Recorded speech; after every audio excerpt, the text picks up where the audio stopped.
Je vous salue tous ce matin dans le nom de Jésus. Nous continuons de souhaiter la bienvenue aux nouvelles personnes. Amen. Que le Dieu de notre Père soit avec chacun de nous. Que tu sois en France, que tu sois aux États-Unis, partout où tu es dans ce monde, que le Dieu de notre Père soit avec chacun de nous. Je voudrais dire à quelqu'un ce matin que si tu es avec le Dieu de Papa Florian, si tu es avec Papa Florian, véritablement de tout ton cœur, de toute ton âme, de toute ta pensée, de tout ton corps, parce qu'il faut que tout ça respecte le Dieu de Papa Florian, la pensée, l'âme, le corps. Amen. Amen. Il y a des gens qui sont ici, le corps, mais l'âme est ailleurs. Oui, oui. C'est-à-dire que son esprit, comment il va faire pour payer sa maison, comment il va manger à midi. Mais si ton corps, ton âme, ton esprit, ta pensée est sur le Dieu de Papa Florian, ne cherchez pas ce que Papa Florian prie pour toi parce qu'il le fait déjà. Est-ce que vous me comprenez? Amen. Dans une maison, là, les enfants issus du Père ne cherchent pas à ressembler au Père. Ils ressemblent déjà au Père. Amen.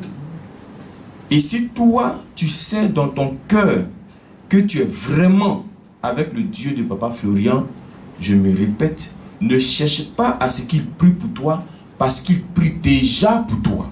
Amen. Vous savez que sans le peuple là, le président n'est rien. Pourquoi Dieu n'est pas resté seul au ciel là-bas et puis il a dit qu'il va nous créer? C'est parce que il a besoin aussi de nous. Sinon il pouvait rester seul. Il avait déjà les anges. Qu'est-ce qui lui manquait? Avec l'homme qui est mauvais comme cela là, qu'est-ce qui manquait à Dieu? Mais pourquoi Dieu décide de nous créer? Parce qu'il a besoin de toi et moi pour l'adorer. Amen. Amen. Donc, sans toi, le président n'est rien. Sans toi, le serviteur de Dieu aussi n'est rien. Parce que c'est un berger, mais s'il n'y a pas de troupeau, il va faire quoi? Son nom va changer, il ne sera plus berger. Parce que pour être berger, il faut avoir troupeau. Donc c'est vous. Il prie déjà pour toi. Amen. Si tu es connecté à lui, il prie pour toi déjà. Amen. Hier, je discutais avec une soeur. Bon, discussion, c'est un peu trop dit, mais on échangeait fort. Parce qu'elle se plaignait. Elle se plaignait. Si elle m'écoute, ou si elle va écouter cet enseignement, je lui dédie ce message d'aujourd'hui. Mais je lui ai fait savoir que beaucoup de problèmes que nous avons, c'est parce qu'il y a certaines situations où Dieu n'a pas commencé avec nous. Beaucoup de situations qui ne s'arrangent pas dans notre vie. Beaucoup de situations qui deviennent comme un os dans la dent. C'est parce que on n'a pas commencé avec Dieu. Quand on faisait là, on allait avec notre propre connaissance. On est parti avec nos propres moyens. On allait avec nos propres pensées. En tant que vous savez que nos pensées ne sont pas les pensées de Dieu. Nos voix ne sont pas ses voix. Donc quelque chose, moi je sais que quand Dieu commence une chose, il termine forcé. Mais quelque chose que Dieu n'a pas commencé, comment vous voulez qu'il termine? C'est souvent la grâce de Dieu qui fait que quand tu as commencé une activité, même si tu n'as pas mis Dieu au départ, c'est sa grâce qui va faire que il va venir au moment où tu arrives au milieu. Mais ce n'est pas obligé. Est-ce que quand tu voyageais, tu as dit Dieu, je veux voyager, qu'est-ce que tu penses de ça? Tu ne lui as pas dit. Tu as pris ton argent, tu es parti. Maintenant, s'il y a complication là-bas, là, est-ce que tu vas accuser Dieu? Il faut seulement reconnaître que quand tu faisais là, tu n'as pas mis Dieu dedans. Il faut reconnaître que quand tu t'es marié, tu n'as pas appelé Dieu dans ton mariage. C'est pas au moment où ça chauffe, tu as dit que mais Dieu est où, Dieu est mort. Est-ce que tu lui as dit quelque chose au départ? Pardon. Il faut simplement lui demander pardon, que sa faveur soit sur toi. Et il va savoir que c'est parce que tu ne mérites pas que tu demandes sa faveur. Maintenant, s'il veut, il va te faire grâce. S'il ne veut pas aussi, c'est lui qui voit. Amen. Amen. Donc, je vous en prie, il y a beaucoup de situations dans notre vie. Dieu n'était pas au départ. Donc, si ça chauffe aujourd'hui, là, n'insultez pas Dieu, n'insultez pas les hommes de Dieu. Demandez seulement la grâce de Dieu. Il faut reconnaître que tu te mets en genou, Seigneur, je reconnais que quand j'ai commencé, je n'étais pas mis dedans. Je reconnais que je n'étais pas appelé. Moi-même, j'ai fait ma chose sans toi. Je reconnais ça. Si Dieu voit au moins ça, il peut dire, ah, mon fils, ma fille reconnaît que quand elle a commencé son entreprise, son foyer, son temps, m'ont pas appelé. Mais si aujourd'hui il vient vers moi, bon, il y a la grâce de Dieu qui existe. Dieu va te faire grâce ce matin. Amen. Amen. Que Dieu fasse grâce à ma soeur de l'autre côté là-bas. Aujourd'hui c'est Psaume 68, on a 2 tests. Prenons d'abord Psaume 68, le verset 29. Je pense que c'est déjà positionné de l'autre côté là-bas. Psaume 68, le verset 29. Regardez un beau test, un merveilleux test. La Bible dit ceci, et c'est en même temps mon thème d'aujourd'hui. Ton Dieu ordonne que tu sois puissant. Affermis, ô Dieu, ce que tu as fait pour nous. Amen. Amen. Donc, mon thème aujourd'hui, c'est que ton Dieu ordonne. Il ne t'informe pas. Hein. Il ne te demande pas. On dit, il ordonne que tu sois puissant.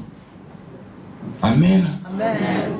Nous sommes dans un monde qui est déjà sous la puissance du malin, d'après 1 Jean 5, verset 19. Nous sommes dans un monde qui est déjà sous la puissance du malin. Donc, si tu veux réussir dans un tel monde, toi aussi, tu dois être comment? Puissant. Si tu n'es pas puissant ou puissante pour les femmes, tu ne peux pas réussir dans ce monde qui est déjà sous la puissance du malin. Tu vas réussir comment? Regardez une belle femme. Elle a tous les atouts. Mais comment se fait-il qu'elle n'arrive pas à se marier? Si ce n'est pas parce qu'il y a une puissance qui la dérange. Et elle, pour se marier, il lui faut une puissance. Elle a déjà la beauté. Mais spirituellement, elle est attachée. Donc tant qu'il n'y a pas de puissance, elle ne peut pas. Regardez quelqu'un qui a tous les diplômes et qui n'arrive pas à travailler. Il lui faut une puissance. Et même quand il travaille, même quand ils sont dans la même entreprise, la jalousie des uns des autres peut faire qu'on va le chasser. Ou bien on va la chasser. Et tu sors facilement de l'entreprise parce qu'eux ont une puissance, mais toi tu n'as pas de puissance. C'est pourquoi aujourd'hui ton Dieu ordonne que tu sois puissant. Amen. Si tu es puissant, je te dis que tu vas réussir dans beaucoup de domaines. Je ne dis pas forcément dans tous les domaines parce qu'il y aura des défis à relever. Mais dans beaucoup de domaines, tu vas réussir. Tu vas réussir dans ton foyer. Pas parce que tu es une femme, pas parce que tu es un bel homme, mais parce que tu as une puissance. Les esprits s'en foutent de beauté. Les esprits s'en foutent de l'argent. Tu as puissance ou pas. Parce que nous sommes dans ce monde-là. Quand tu dors la nuit, toi tu ne sais pas ce qui se passe au dehors. Mais quand tu sors là, tu penses que c'est tout ce qui est eau par terre là qui est bonne eau? Marche dedans. Tu vas comprendre la puissance. Ici, on a écouté un témoignage d'une soeur qui prie avec l'homme de Dieu, Papa Florian. Elle a son salon de coiffure, voilà. Coiffure, beauté, bon, c'est au salon là. Maintenant, ça, une dame quitte au Burkina ou avec une puissance. Comme quoi la fille a pris son mari. Donc elle quitte au Burkina avec une puissance et pour venir faire tomber cette femme-là. Maintenant, comment elle va appliquer? Elle doit faire accolade. Amen. Amen. Elle doit faire accolade. Est-ce que dans l'accolade, tu peux savoir quand tu as transmis quelque chose? Et puis ça va se faire de la manière la plus simple parce qu'il y a puissance. J'ai dit quand il y a puissance sur toi là, même si tu es petit, ça marche pour toi. Amen. Même si tu es vilain, ça marche pour toi. Amen. Gloire à Dieu. Mais regardez un peu nos frères, pour certains nos enfants. Ils sont petits, mais quand ils te racontent les exploits la nuit, mais tu es dépassé. Le gars va te dire ce qu'il y a aux États-Unis pendant qu'il n'a jamais mis physiquement les pieds aux États-Unis. Il va t'expliquer comment il t'a donné la maladie. Pendant que peut-être il était loin, toi aussi tu es loin, mais il t'a donné maladie là quand même, à distance. À cause de quoi? Parce qu'il y a puissance sur lui. Et il ne se plaigne pas de l'être Dieu, c'est toi qui te plains de ton Dieu. Parce que lui, il sait qu'il y a un pouvoir qui est sur lui. Et puis il fait confiance à ce pouvoir-là. Mais toi, tu ne fais pas confiance. Donc il te faut la puissance aujourd'hui. Donc la fille vient comme ça. Elle s'en fait à tout. À une des filles de Papa Florian. Mais elle ne sait pas qu'elle va croiser un feu.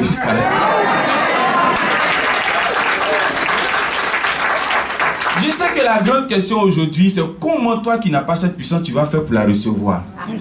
Parce que je vous dis d'avance que cette puissance-là est dans cette salle. Amen. Mais elle n'est pas encore sur tout le monde. C'est ça le grand problème. Amen. On est là pour développer, non? Ou on a fini? Non. Amen. Amen. Donc, elle s'en va faire à tout pour faire tomber la fille là aujourd'hui. Elle va voir qui est qui ici. Amen. Mais c'est pas que il y a puissance contre puissance. Vous savez, ce qui me plaît chez Dieu, il n'est pas pressé. La même chose que tu prends pour venir contre lui, c'est la même chose qu'il prend pour aller contre toi. Amen. Quand Moïse a jeté son bâton, c'est devenu un serpent. Parce que Dieu sait que le diable aussi était un serpent. Et eux aussi, ils ont mis le serpent par terre. Donc serpent contre serpent.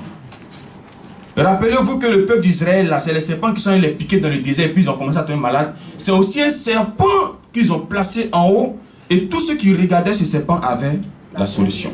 Même chose qui te donne problème, même chose qui te donne solution. Amen. Et on sait que le serpent de Moïse a avalé tous les autres serpents qui étaient là. Amen. Donc, puissance qu'elle prend Burkina pour venir là, il y avait ça déjà ici. Ça l'attendait aussi. Amen. Donc, Accolade en fait ça combien de fois? Non, 3 fois. Amen. Donc, elle fait Accolade 1 fois. Accolade 2 fois. Ou elle voulait faire 3e là. Elle est devenue folle dans le salon de coiffure. Elle est devenue folle. C'est ça, c'est le cas. Elle a témoigné ici. La fille est devenue folle dans le quartier. Elle commence à dire du n'importe quoi. Elle commence à délirer. Donc elle-même, elle ne comprend pas. Ah, moi j'ai rendu quelqu'un fou. Hein. Qu'est-ce qui s'est passé? Parce que la fille est venue avec une puissance contre elle. Et Dieu a retourné cette puissance à soi.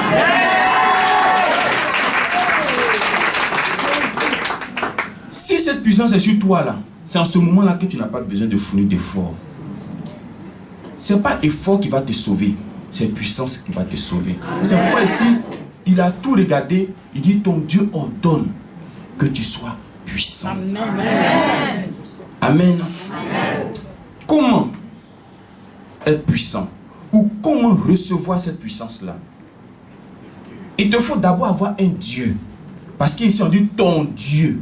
Donc si tu n'as pas un Dieu, tu ne peux pas. Et nous, notre Dieu que nous adorons ici, c'est le Seigneur Jésus-Christ. Le Dieu de Papa Florian. Amen. Amen. On n'a pas autre, c'est lui que nous connaissons. Et je vous ai dit que la puissance là est déjà dans cette salle. C'est la cause pour laquelle il y a témoignage. Il n'y a pas de témoignage sans puissance. S'il y a témoignage, mais est-ce que l'huile guérit plaie? Mais c'est quelqu'un dit qu'il a pris l'huile ici, et puis il a mis sur une plaie qui a fait 5 ans. Et puis c'est guéri, c'est qu'il y a quelque chose dans l'huile là. Amen. Il y a puissance dedans. Amen. Amen. Maintenant, l'huile là, c'est à côté de l'homme de Dieu. Hein? Et puis, l'homme de Dieu n'a même pas besoin de toucher. Le saint parler là. Vous savez que le ciel et la terre sont venus par le saint parler de Dieu. Quand Jésus dit à l'autre, va c'est fait, il est guéri, elle est guérie, ou bien prends ton lit, marche, c'est le simple parler. Mais comme il y a puissance dedans, ça se matérialise. Donc le simple parler de l'homme de Dieu met une puissance dans tous ces éléments. Maintenant, et toi qui pries avec lui maintenant? Et toi pour qui il prie chaque matin? Mais pourquoi tu ne peux pas voir les choses comme cela? Et toi tu veux qu'il prie pour toi, en même temps il prie déjà pour toi. Mais pourquoi tu n'arrives pas à voir comme cela qu'il prie déjà pour toi? L'enfant qui est à la maison là, quand son papa sort à 5 h du matin là, il sait que c'est à cause de lui que son papa sort. Quand son papa rentre tard là, il sait que c'est à cause de lui. Si Dieu envoie son serviteur sur la terre, vous savez que c'est à cause de vous. Mais non, pourquoi Dieu peut envoyer son serviteur à cause de moi et puis je vais souffrir? Pourquoi? C'est que ce n'est pas pour moi que Dieu l'a envoyé? Pourquoi son serviteur peut être caché? Il n'y a pas pancarte, il n'y a pas affiche. Et puis toi, tu as fait quand tu as trouvé le coin, et puis tu vas continuer de souffrir. Tu ne peux pas continuer de souffrir. Ton Dieu ordonne aujourd'hui là que tu sois puissant. Amen. Amen. Maintenant, pour cette puissance, prenons Luc 24. Verset 49. C'est notre dernier texte. Luc 24, verset 49, nous donne ceci. Luc 24, verset 49. Et voici, j'enverrai sur vous ce que mon Père a promis. Qu'est-ce qui vient après? Vous voyez ce mais là, ce petit mot qu'on appelle mais là, cette conjonction de coordination mais là. C'est-à-dire que il y a une condition. Toute chose que tu veux réussir sur cette terre, il y a toujours condition. Il a dit, je te mettrai à la tête, non pas la queue, tu seras béni par-ci, là, ton aller, ton retour, tout est béni, béni, béni, béni aujourd'hui, béni au demain, tout ça là. Mais c'est si tu obéis, n'est-ce pas? Donc tout ce que tu veux réussir ici, il y a condition. Donc ici, il y a une condition. Les disciples doivent recevoir la puissance. Ils ont reçu l'enseignement pendant les 3 années de Jésus sur la terre. Ils ont reçu l'enseignement. Et c'est bien dans l'œuvre de Dieu d'avoir l'enseignement. Mais c'est aussi bien quand c'est couplé avec la puissance. Parce que enseignement sans puissance, ça ne marche pas. Puissance aussi sans enseignement, ça ne marchera pas. C'est comme quelqu'un qui a une machette. La machette, c'est une puissance. Mais si tu ne sais pas défricher, tu ne vas pas pouvoir t'en servir. Souvent même, ça va te blesser toi-même. Toi-même qui as la puissance, ça va te blesser toi-même. Amen. Amen. Mais si tu as l'enseignement, tu vas savoir que machette, il faut placer ça comme ça. Il faut placer ça comme ça. Amen. Donc, enseignement doit marcher avec puissance. Puissance doit marcher avec enseignement. Donc, ici, Jésus a fini de donner tous les enseignements. Il les a enseignés sur la terre ferme jusqu'à l'expérimentation. Ils sont allés apprendre sur l'eau maintenant. Amen. Il les a pas envoyés sur l'eau un jour. C'est peut-être pas aller faire enseignement là-bas. Sur tous les fronts, il les a enseignés. Maintenant, il faut la puissance. Comment la puissance va descendre sur eux? Il dit restez où? De rester où? Au marché? Non, dans la ville. Au maquis? Dans la ville. Derrière une bière de droit? Non, dans la ville. Derrière le commérage? Non, dans la ville. Donc vous voyez que toutes ces choses ne donnent pas Saint-Esprit. Commérage, lui il a porté quoi, lui il n'a pas porté quoi, lui il a vu quoi, il n'a pas vu quoi, ça ne donne pas Saint-Esprit. Ça ne donne pas puissance. Jésus a indiqué un lieu. Vous allez remarquer avec moi que s'ils ne sont pas dans ce lieu, qu'ils sont dans un autre lieu, ça ne marchera pas. Pour recevoir la puissance là, il y a un endroit où Jésus doit te conduire. Amen. Moi, je ne sais pas à part ici où tu pries encore. Hein. Mais s'il y a un lieu à part ici où tu pries, il faut que ce soit Jésus qui t'a conduit là-bas. S'il y a un homme de Dieu que tu connais aussi, parce qu'il y a des gens, ils ont journal des hommes de Dieu. Les agendas là, c'est rempli de numéros des hommes de Dieu. Prophète tant, prophète ceci. Il y a quand même souvent même prophète, mais je ne connais pas trop son nom. Après, il est chez son nom. Prophète tant, apôtre tant, évangéliste tant, docteur tant. Toi, tu as tous les médecins dans ta maison. Amen. Amen. Mais tout ça, c'est bon. Mais pour que ça puisse marcher, il faut que ça soit Jésus qui te conduise. Vous vous rappelez quand même le témoignage de la dame musulmane? La voix lui disait quoi? Passe à gauche, passe à droite. Est-ce que puissance va tomber sur elle? Puissance est tombée sur elle. Est-ce qu'elle n'a pas été guérie? Elle était guérie. Vous voyez? Donc quand la voix te conduit, quand la voix te parle, quand la voix te dit va à Sipim, il y a quelqu'un qui est là-bas. Quand tu vas exécuter, quand le moment de Dieu vient là, la puissance là tombe sur toi. C'est en ce moment-là que tu vas constater que la maladie t'a laissé. Amen. Le chômage a fui. Amen. La stérilité a fui.